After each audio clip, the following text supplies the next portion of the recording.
much you want to put in the title, but that's the topic. If you turn on the camera. Yeah. Okay. So this is going to be a quick trip, and first I want to talk about immersion theory in the smooth case, where it's just easier to understand. There's just less technicalities and so on. So what the theorem says. So we've got. So this is going to be the dip category, C infinity. So we have manifolds, smooth manifolds, M of dimension M, and Q of dimension Q. And the theorem is that the space of immersions of M into Q is homotopy equivalent to the space of bundle maps, which seems to be written kind of R for representations. I'm following the reference I'll give you in a second of the tangent bundle of M and the tangent bundle of Q. So these are really bundle maps, where they're bundle maps in the sense that the fibers here is M-dimensional here and it's Q-dimensional there. So they're linear embeddings as opposed to homeomorphisms, as they usually would be in a bundle map. So the reference, by the way, is the one I learned it from, and the one I keep going back to look at, is definitely the Poiterou in Nundam. Yes. Anyway, they have a paper, 64, I think, IHES proceedings, on the PL version of this immersion theory, which was originally Smales, and now this is the PL version.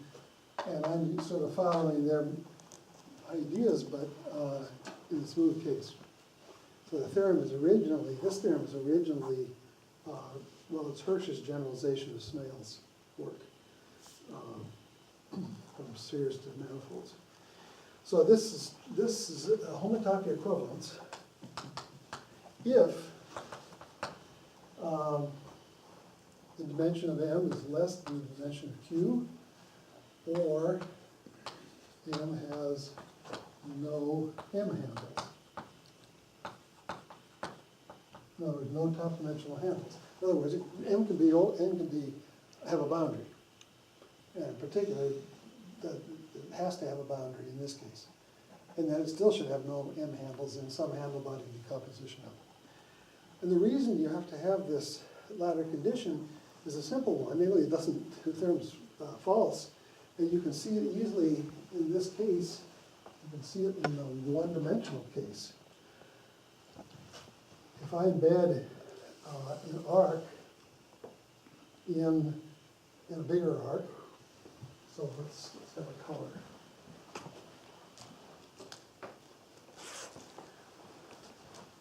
So our Q is going to be Q this, and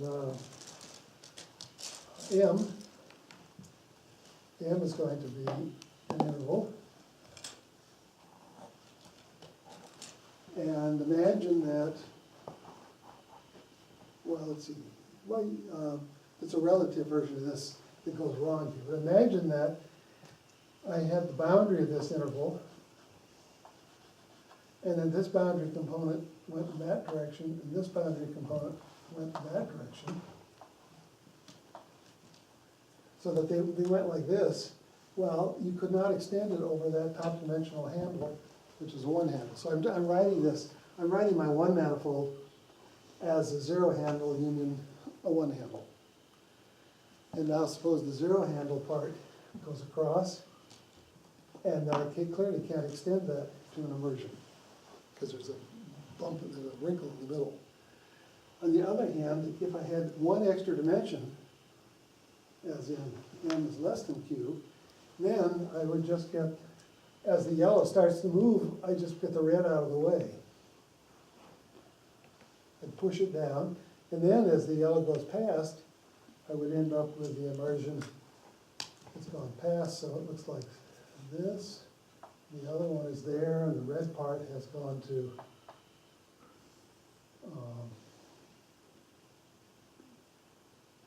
yeah.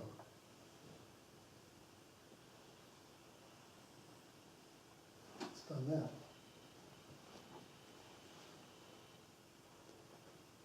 No, that's not quite right. Let's see what has happened. Basically, you push this out of the way, and then this goes by. So we have a part, we pushed it out of the way, and then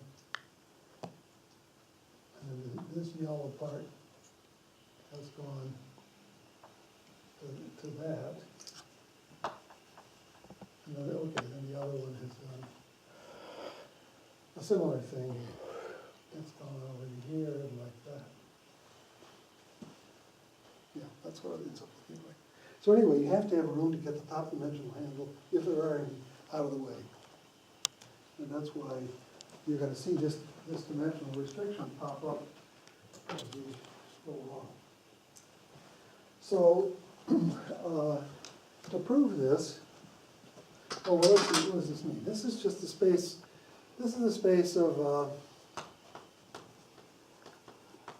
immersions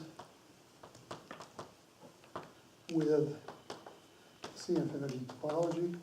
That's what it means to work in this category. And this is the space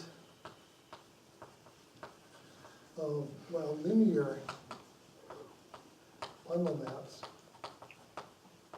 They're bundle maps in the sense that the fiber has to go to a fiber, but it's linear. And so what you have is a map of M to Q. This is merely continuous. Well, you might as well make it the C infinity, but it's not an embedding or immersion. And over it, you have the tangent bundle of M, and here you have the tangent bundle of Q. And then there has to be a map here. We call this F. This is capital F. And capital F has to take a tangent fiber of M, which is a copy of Rm, and it has to take it linearly into a tangent fiber of Q, which is Q-dimensional. So the fibers here are Rm, and here they're RQ, and each fiber has to go linearly over into a fiber. So that's what this is the space of, begin with C infinity topology. And so these are homotopy equivalent, and that's the theorem. So you learn things about, so for particular, if you just think of components, if you have such a bundle map, then you have an immersion. So let's think of the application, which I've already mentioned once before, to immersing the punctured torus. So for M equal the M torus minus a point, and Q equal to Rm itself. So remember we wanted to do that immersion. Well, there's a bundle map. And what's the bundle map? So you can take T M minus a point, and you can map it by a constant map to any point in Rm, map to the origin if you want. So there's a constant map from M to Q. And now the bundles, the nice thing about this is that the tangent bundles are trivial. So this is the tangent bundle of M torus minus a point. That tangent bundle is just Rm across the tangent bundle of M minus a point. Just the product bundle. And of course the tangent bundle of Rm is just Rm cross Rm. And so what's this map capital F? Well, it's going to take x comma y, for y just some point in there, and it's going to map it to which factor's which. So I put my fiber on the left, so it's going to go to x comma 0. This maps to 0. The constant 0. So all it does is just it's the identity on the fibers, and then all of this gets mapped to a point, so it goes to that point. So it's trivial to have a bundle map. It's just you know, you gotta, when you have a trivial bundle, you always have a map like this. Why doesn't it work with TM itself? Because of this condition, you don't want to have this top M. I see. If the M handle that causes the problem, as in that example. I mean, you still have the F, but you don't have the hypothesis of the theorem. This is the bundle map. Yeah. Oh, I don't have a hypothesis of the theorem. Yeah. Right, and so now, the theorem says that given there is a point in this space, therefore there's a point in this space, therefore there's the immersion. So it's just a matter of components, of pi naught, and you don't need the whole of the top equivalence. So that's an application of it, and when we need it.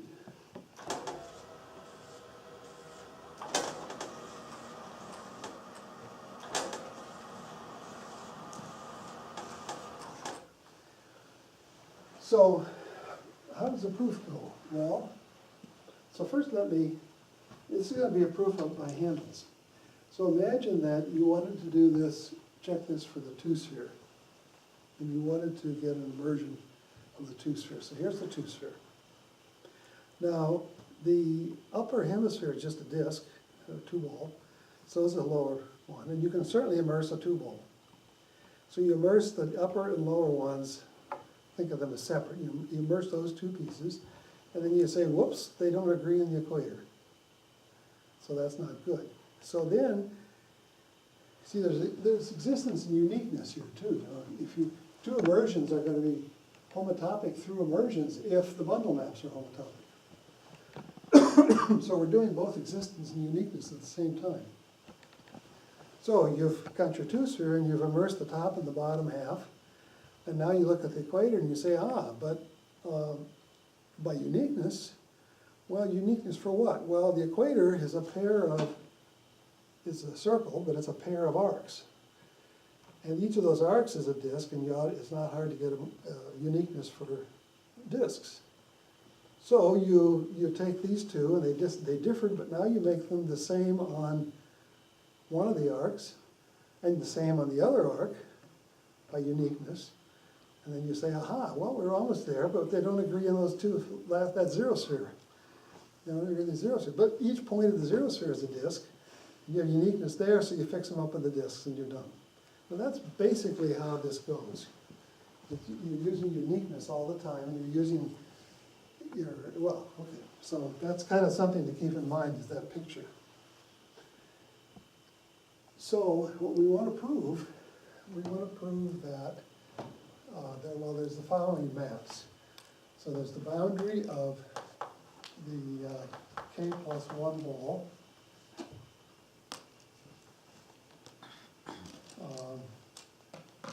See what all do we want here.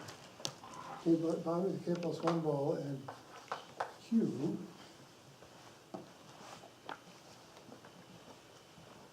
And I want to fatten this up some. I want to fatten this up to the, in this case, Q minus K minus 1 to get something Q dimensional, and then I've got Q here.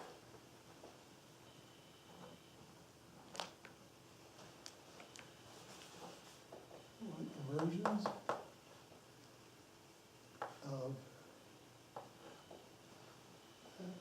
well, let me get this right instead of trying to work it out. So this is from Hepler Poitou.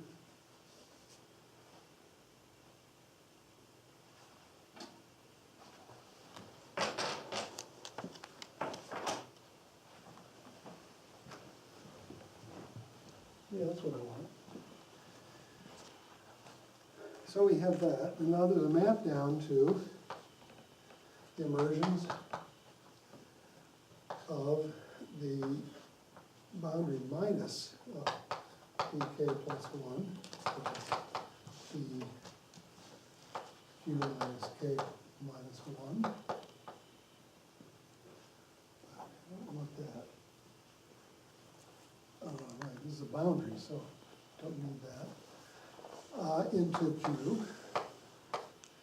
And then there's another map of the boundary minus, by the way, so the boundary of a ball is a sphere, but this is the lower hemisphere. That's what the minus denotes, half of it. So boundary minus of k is just equal to this. not the top part. And then I can then go drop down to the immersions of the boundary of bk across the q minus k plus 1.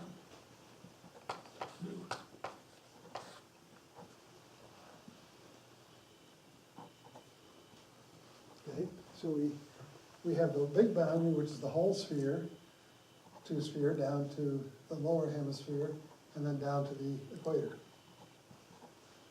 That's what's going on there. And then we do the same thing over here with the bundle maps. So it's exactly the same thing. It's representations, same stuff into the tangent bundle of the same stuff into the tangent bundle of Q. Same.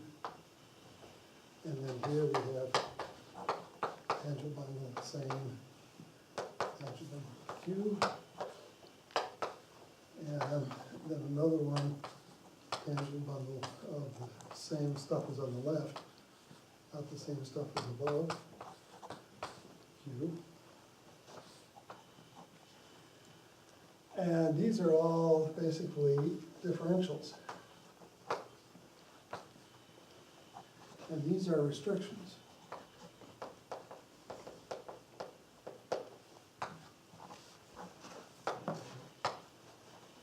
So we got this array here. And what are we saying about it? Well, so one lemma. So what's D? Remember, this is really just the differential. We're in the smooth world. So if you have an immersion from this manifold to that manifold, you can take its differential, and at each point, it takes the tangent line to the tangent line.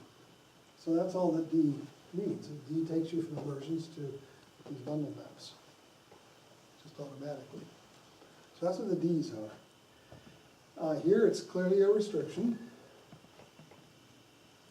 So up here you have this, down here you have this, and down here you have the 2 points. That was the boundary of the, you can think of it as the boundary of the upper part. Or either way. So those are a pair of restriction maps, and those are restriction maps on the right. And the lemma is that there's really 3 lemmas. But anyway, all restriction maps are fibrations.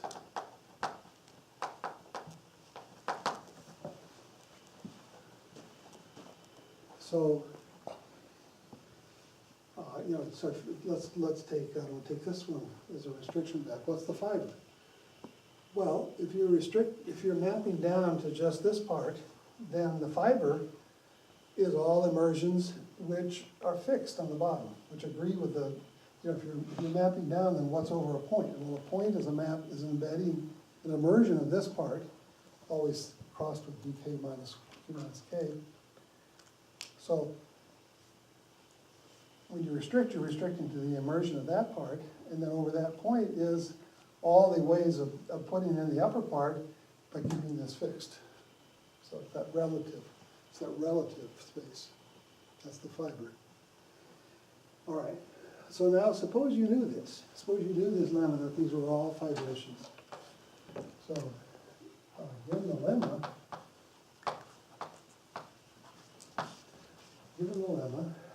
the theorem follows.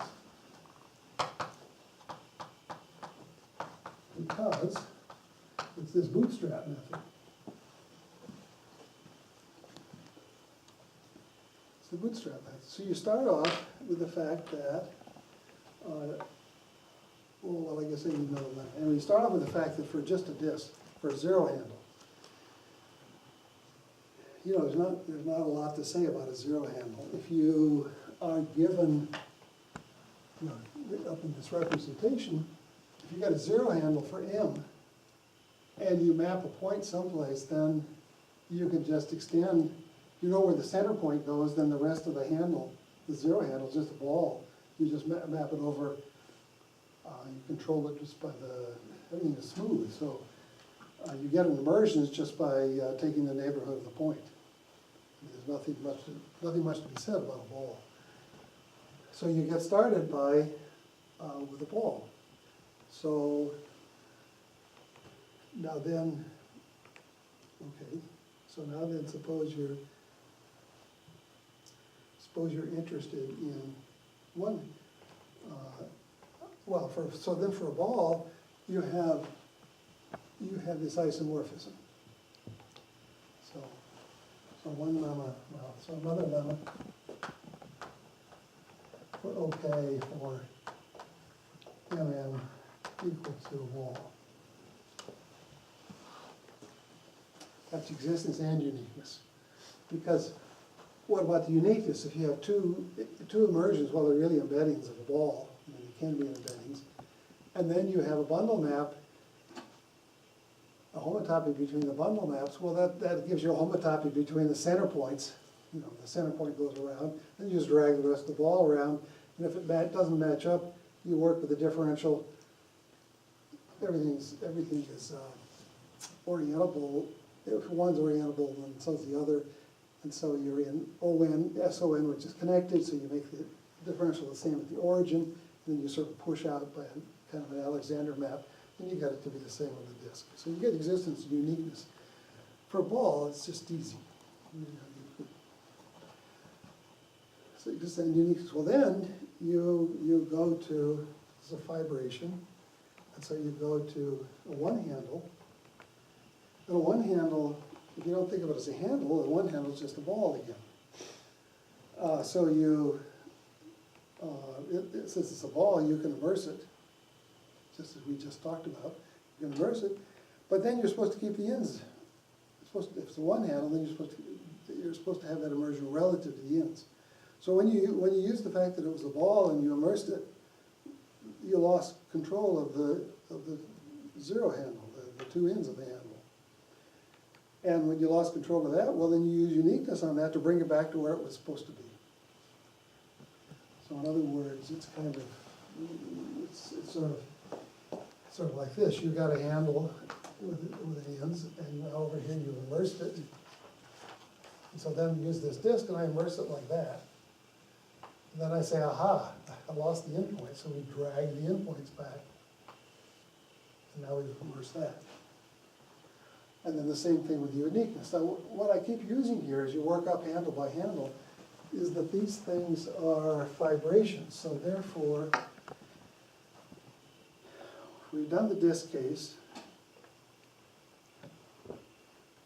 We've done the disk case. So then what about the zero sphere? Well, the zero sphere is a pair of disks. Okay, well then what about the one sphere?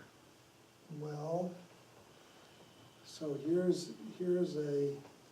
what I want to claim is that in this fibration, we always know two of the three. There's a fiber, a total space, and a base space. And we always have a homotopy equivalence between two of them, and therefore by the 5 lemma with the third one. And that's how you keep bootstrapping your way up. So why do we have two of them? Well, suppose that we're interested in this theorem. Well, let's see, let's get this right. So if we're interested in this one, that's for this boundary.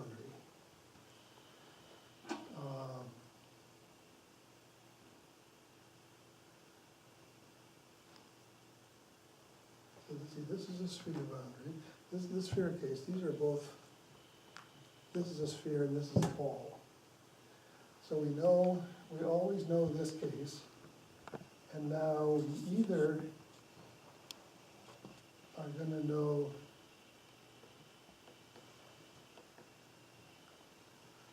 how does this go?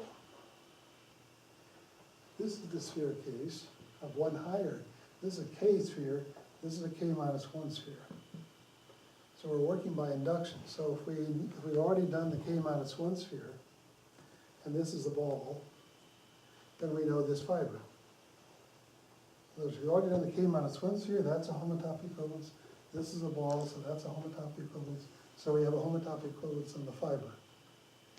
So the fiber says that if you know the upper part, we have it when the boundary is fixed. So we have this relative case. And so then when we look at this sphere, the fiber here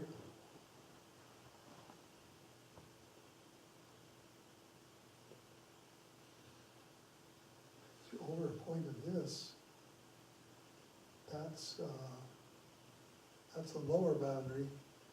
So then this is the upper part. So I'm not saying this very efficiently, but basically you're always going to have two of the three. And here's the K-1 sphere and here's the K+1 sphere. And so that's how you're going to rise up and get higher and higher spheres.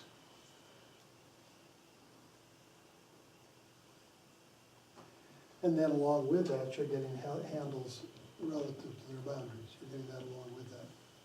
So you just keep working your way up. So that's the structure of that proof. You should go off and think about it some, because that was rather quick. But anyway, that's how that structure goes. Now what about the limits? Well, we need these to be fibrations. Well, on this side, this is just a restriction map.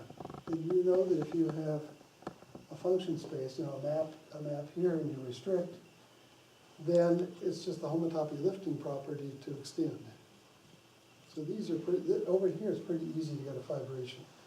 Over here, it's a little bit more work. And here's where you need the isotopy extension theorem, because after all, if you have and take this case in particular. This is the lower boundary of this sphere, the lower half of that sphere, and then here's the equator, which in this case is a pair of points. And so now, to show that this is a fibration, when you have to have a map of something into the base space, you got to be able to lift it to the total space. So a map down here would basically be, for example, well, you move these points around. If you move those points around, you've got to be able to extend that to an immersion of the whole thing. Well, partly that's just the isotopy extension theorem, because if these moved around by an isotopy, then you just extend by the isotopy extension theorem, which we proved, well, I sketched it some for topological manifolds, but the isotopy extension theorem, I did give you this picture that Milner had in his notes. So that just extends an isotopy. Now, that's good for the isotopy extension theorem. That's really, isotopy extension really proves this if these were embeddings as opposed to immersions. Now, when it's an immersion, to do this extension is tricky. That's actually a sort of, well, the idea of it is what's on the upper corner of the board in red and yellow. Because you see there, I had an arc of immersions. So it's as though I had an arc, it's as though I just had an interval, AB, mapped into the base space, and I want to lift it. And so this is T is the parameter here, and so you have an arc of immersions of the boundary, and now you want to lift to an arc of immersions of the whole disk. And well, you can see an example up there where you can't do it if this is a top dimensional handle. You've got to have something here in order to push the red part in the middle, you push it out of the way. But so there's a construction there which amounts to push. I just said, well, you push the red part out of the way. Well, how do you make that mathematics? Well, there's an argument in that, but that's the idea. And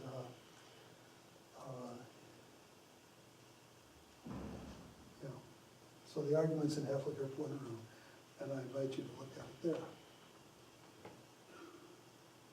So that's the issue on showing that these two are fibrations. It's basically how do you, it's not just for one parameter family, but you've got a map of the fibrations. You have to be able to take a K simplex, not this K, an L simplex mapped into here and lift it. Get the homotopy lifting property, so that's a vibration. And this is the one parameter version, but you can do it for L parameters too. So that's what's going on there. Okay. So that's immersion theory in 30 minutes. Yeah.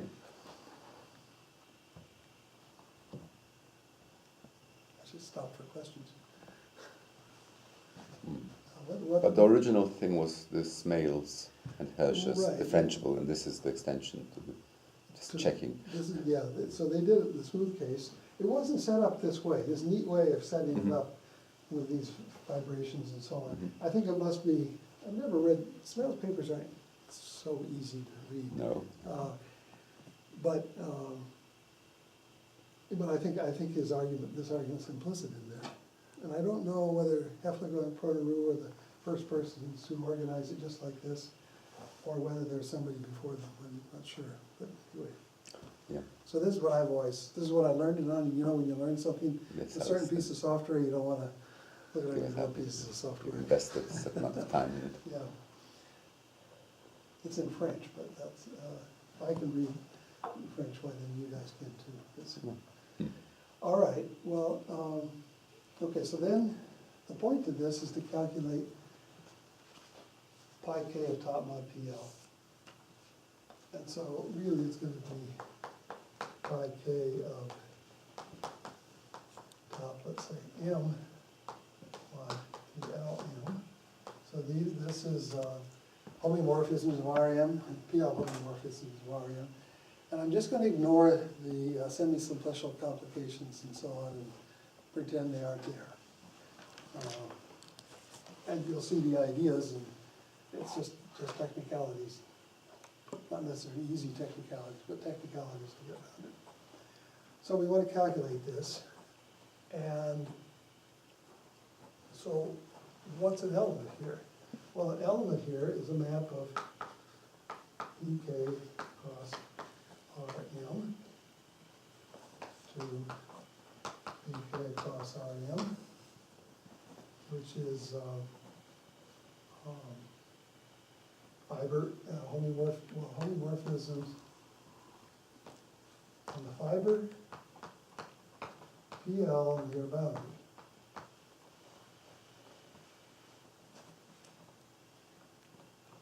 So the BK is just the parameter space. So you have a K-ball worth of homomorphisms of RM, and these homomorphisms are PL when you're near the boundary of BK. So that's what that space is.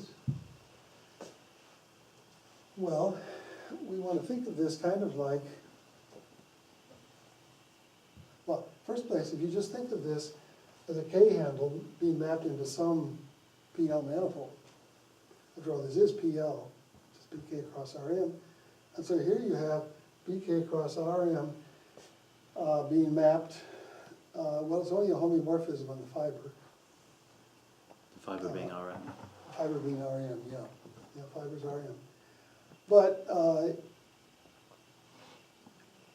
you could, you could homotop this so it was the identity on the BK part.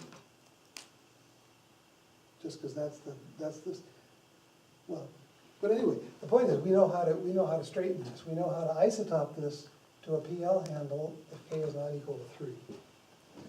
Well, what would that do for you?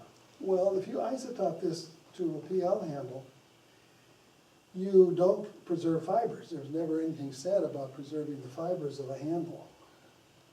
So what you would get instead is that, so if you K is not equal to 3 and we isotope to a PL handle, and you get a homotopy of well, you get a bundle map. So what if the tangent bundle is of dimension, tangent planes of dimension K plus M?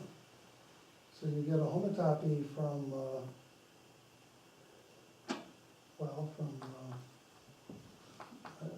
maybe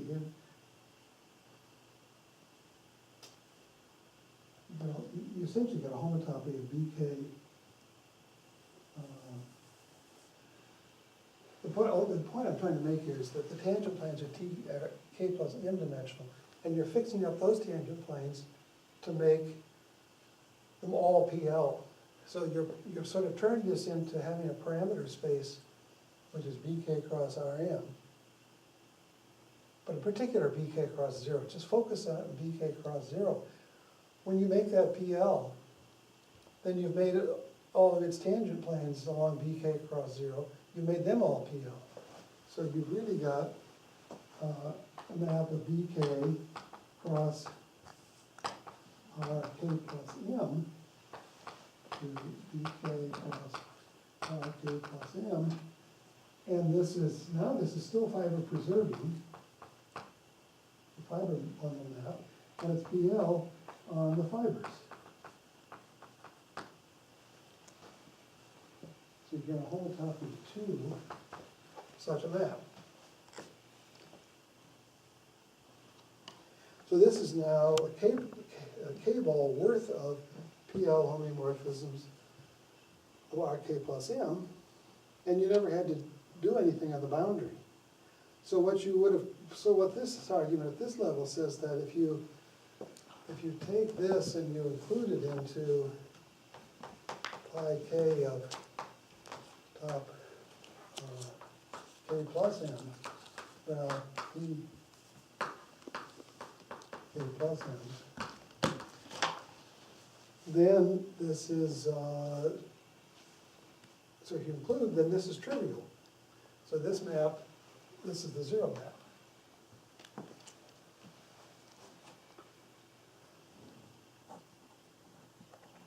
We started out with an element here, namely here it is, and out of it, we sort of stabilized. I mean, this is rough. This is an idea that tells you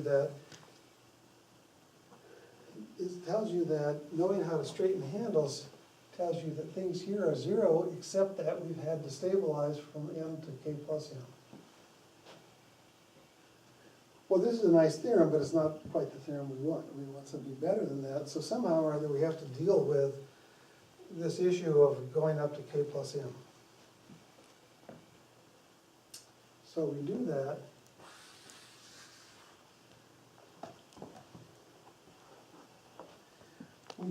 Well, now things aren't as nice as in the smooth world, because we don't necessarily have normal bundles. So up here, you have M is smaller dimension than Q. I never had to say anything about the neighborhood of M inside Q, because you always have the tubular neighborhood there, and the neighborhood's nice. But in the topological case, if I just talk about a map from an M manifold, an immersion of an M manifold into a Q manifold, if M is less than Q, then, well, what about the normal bundle of M, which may not even exist? What about the normal structure? What about a neighborhood? Well, you don't really know much about that. So instead I have to define, so now for top and PL categories,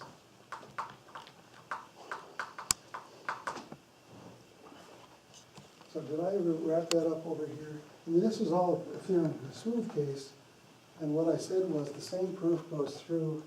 So Hamilton and Poincaré were just doing this in the PL case, and in the topological case, the one thing that was crucial was to have this isotopy extension theorem, so that when we move these points around, it extends over this, because that's the part of the fibration that we needed. And we had that isotopy extension theorem, and then once that was proved, then formally the same argument works. You have to check a few details, but that was the hang-up. So Poincaré proved this in '64. Actually, somebody, a guy named Jack Lee, wrote a paper proving it in the topological case without realizing that he didn't have the isotopy extension theorem at that time. So then when the isocyclic extension theorem came along, you just plug it in and you have the thing, that theorem in the PL for the topological case. So now that we're here, well, actually, what is the theorem if we don't even know? So the theorem is that so the topological, you need M to be a nice subset of a Q manifold. So nice, well, it has to have a neighborhood. And so nice, in our case, we want,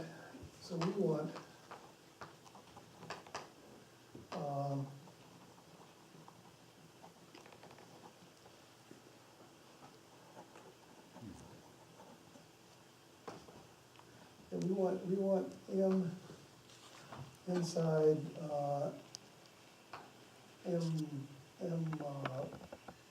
larger thing, M prime, which is a dimension Q. And we want M to sit in there, and then we take, this is the definition, the immersions of M into Q really means, this is really germs of immersions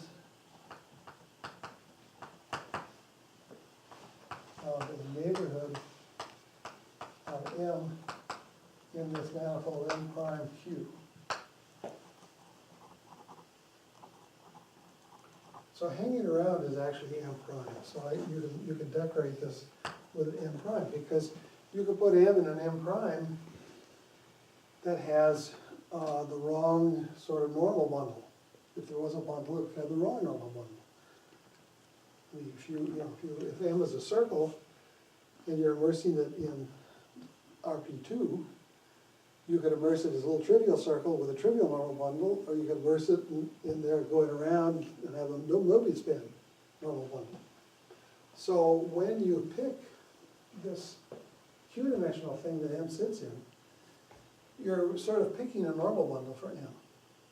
And if you pick the wrong one, then there may not be anything here. Or if you pick the right one, then there may be something here.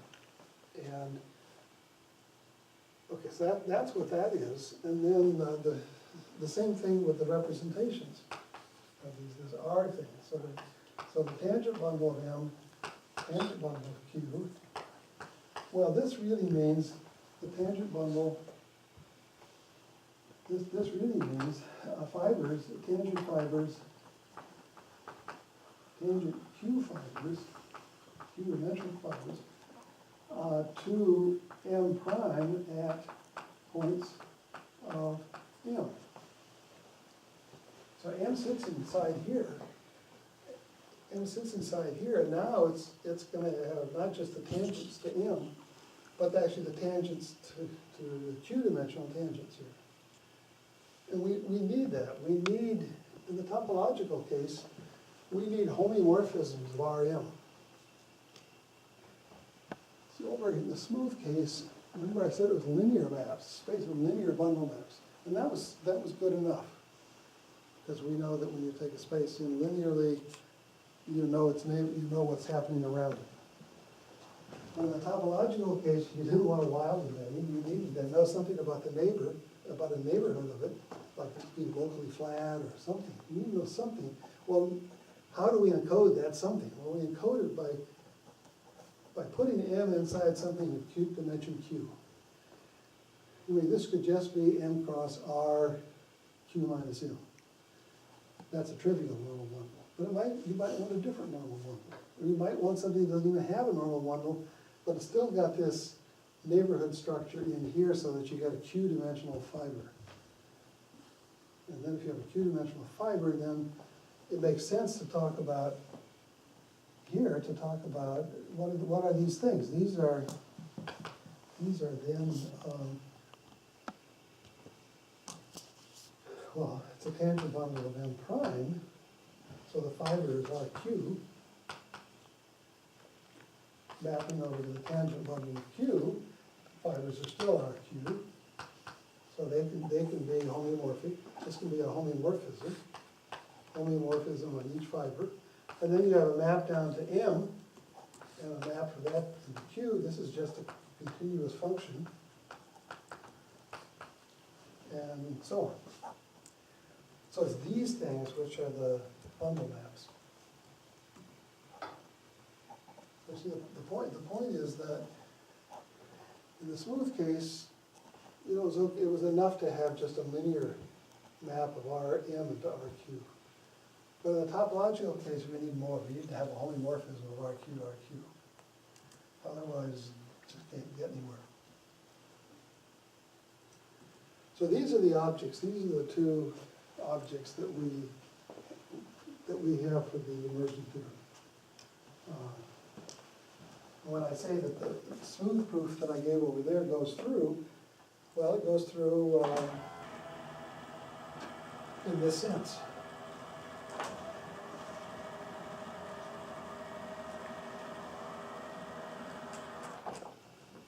Goes through in that sense. Well then, okay, now then we should be able to translate this properly. So, let's see what else I'm going to say here.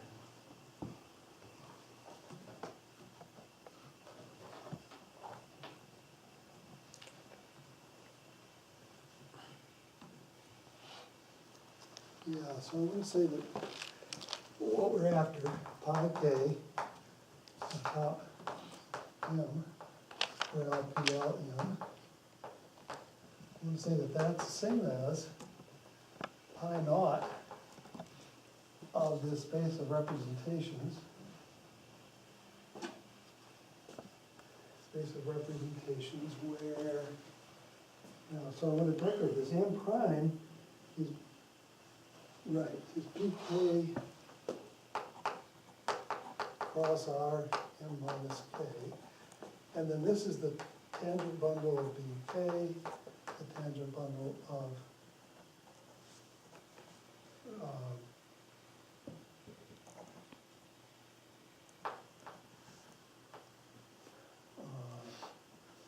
this individual balls when I'm out there, is that right? Or Rm. Rm's front. So that's the first claim, that these are isomorphic. So you see what we did is, so what's meant by the tangent bundle of bk then is the tangent bundle of bk sitting inside this bigger space, so that we got an Rm fiber, but we're just interested in the k ball sitting in there as bk cross 0. So up there, when I put this m and m prime, so m is bk, m prime, which is in the right dimension, is bk cross r m minus k. So there's m's and q's have switched here, but that's, so it sits inside here as bk cross 0. And this is the neighborhood which is chosen.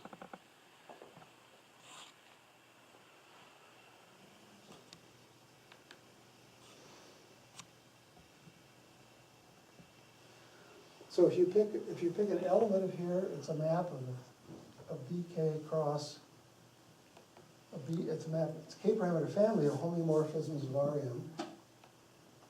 So let's observe what this is again. This is you have bk going into Rm, and over it you have the tangent bundle of bk cross r m minus k, and this is the tangent bundle of Rm.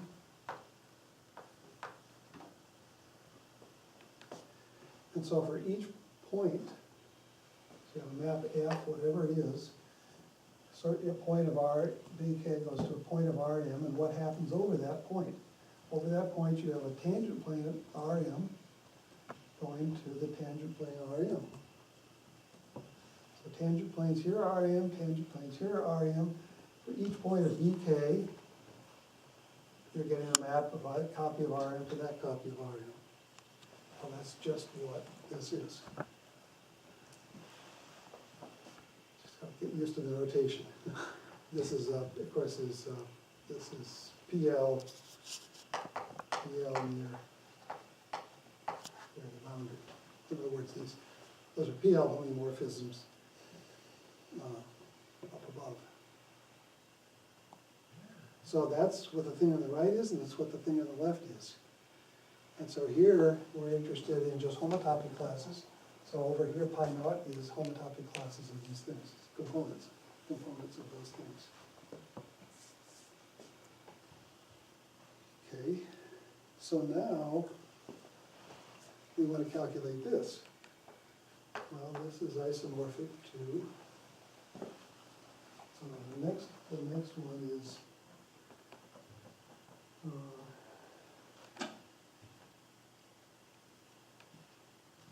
yeah, this is isotopic. This is, the differential is going to go this way. So this is going to be pi naught of the immersions. So this is the right-hand side of this theorem. Up there, so it's going to be the immersions we should have a subscript bk cross rm minus k of bk to rm. And again, this is always PL and boundary everywhere near the boundary. But this is just the isomorphism on the component level on pi naught, whereas it's a homotopy equivalence in general, but here it's just at the pi naught level. But now, that's just quoting that theorem. So now, what is this? Well, we know that if you have an immersion of BK, it's actually a germ of BK cross 0 inside this bigger space.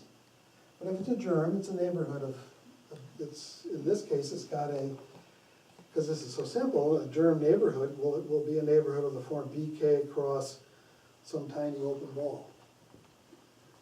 So you have some tiny open ball around BK, an immersion into here, and now we straighten it. And the straightening it just says that we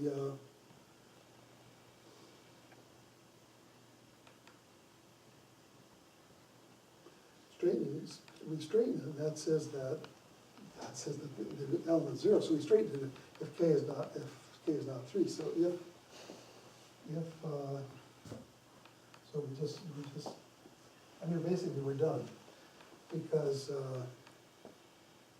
we've turned it into pi naught of this space, and we know that we can move this to a PL and the germ to a PL embedding, and that tells you that this is 0.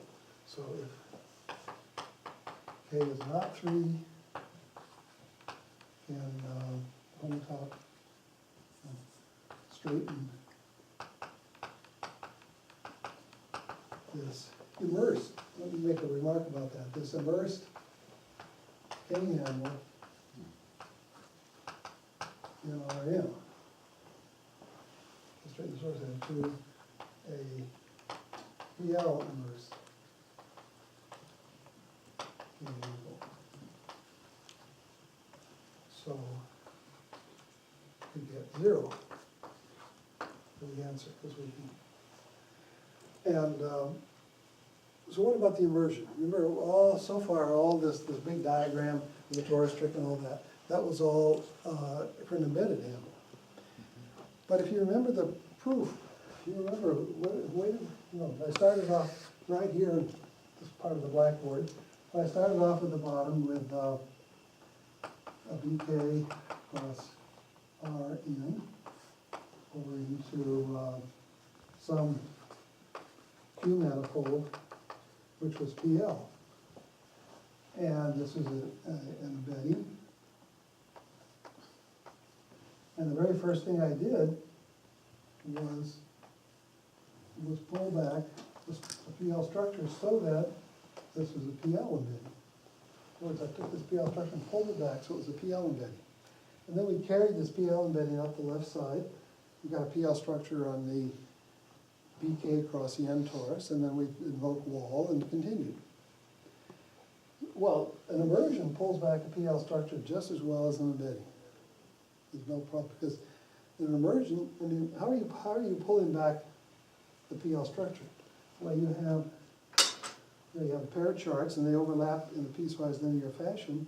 So when you come back locally, when you pull back by an embedding, they just overlap the same way they did before, because you just pulled back by homomorphism.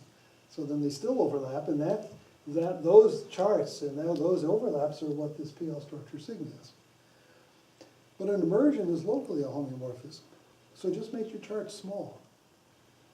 Just subdivide your charts a lot, make them real small, and then anytime you're pulling back a chart, it lies in a piece of the immersion, which is an embedding, and if they overlap, that's small, so that's the same thing, that's true. So it all works just fine with really nothing more to say than what I just said for immersions.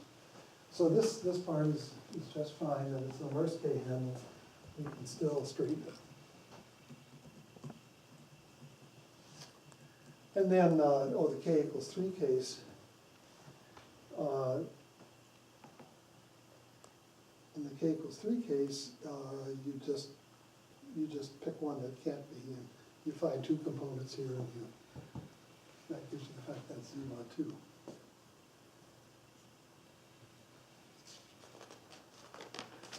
So, in 1 hour, I wasn't sure I could get through this in 1 hour. But anyway, that's how, it's just, there's nothing too deep in this argument. You've already seen the hard work in straight even handles. And then the other part is this immersion theory, which really is a beautiful subject. I mean, I think that when Smale discovered this, I kind of think it's a more original and imaginative piece of work than his H-cobordism theorem. So I think of it as his best piece of work, actually. You realize you're on the record. Yeah, I know. I'm crazy. It doesn't have as much. It doesn't have as many. It didn't have as big an impact as the H-cobordism theorem, which is used over and over and over and over again. But it seemed to me that the proof had more originality from that perspective. Is there a connection between his two theorems, other than he was the same guy? Can anyone see a development from? Yeah, I mean, there. I don't know. Well, he was sort of doing handles. I mean, where handles first appeared, how they got going in topology, manifold topology, is not quite clear. They're mentioned. Milner mentions them in a paper in which he says that doing surgery is the same as looking at what happens when you add a handle. But he credits Tom with that, and there's a note in the Compte Rendu from about 1949, before Milner, of Tom explaining the CW decomposition determined by a Morse function. Right. I think this is, for me. So the handles go all the way back to then. But when they really entered when they were really well understood, I mean, look, Barry Mazur published a paper in the Annals in which he took a four-dimensional zero handle, added a one handle, and then added a two handle, and observed that this was not a contractible manifold. This was a contractible manifold, but the boundary was a homology sphere. And there was some more to it than that, but just the geometry of adding a pair of handles and so on still was kind of obscure. It just wasn't. See, I sort of grew up in handle body theory, but I don't know where I ever read anything. How did I learn it? I don't know how. Milner's paper Procedure for Killing Homotopy Groups of Spheres is where people really find it. That's what I think. I agree. I read it there. Maybe that's where I learned I think so. Maybe that is a spot. Let's give Milner some credit. Yeah. Well, no, that was. I agree. That was a good paper. But, yeah. So, but you see, I'm not sure that the immersion theory Well, it was done with handles, but somehow handles, maybe all I'm saying is that the technical details of handles are now just swept under the rug, and they're all kind of obvious, whereas they had to worry about technical details at one time. At one time, you used to, you had a handle, and there's a corner there. Mm. And at one time, people thought a Always. little bit about, can you always round the corners? And they decided you could, and Miller again. nobody ever thinks about it anymore. But the other problem is that there's no book on immersion theory. It's actually very hard for beginners to avoid reading the original papers. Well, half of your point of view is not bad Yes, to read. that's probably true. It really- Yes. that's what I Yeah, think but that's, anyway. yeah. No, that's true, there isn't a, that's true. Okay. Okay, Thank you. thank very much. you.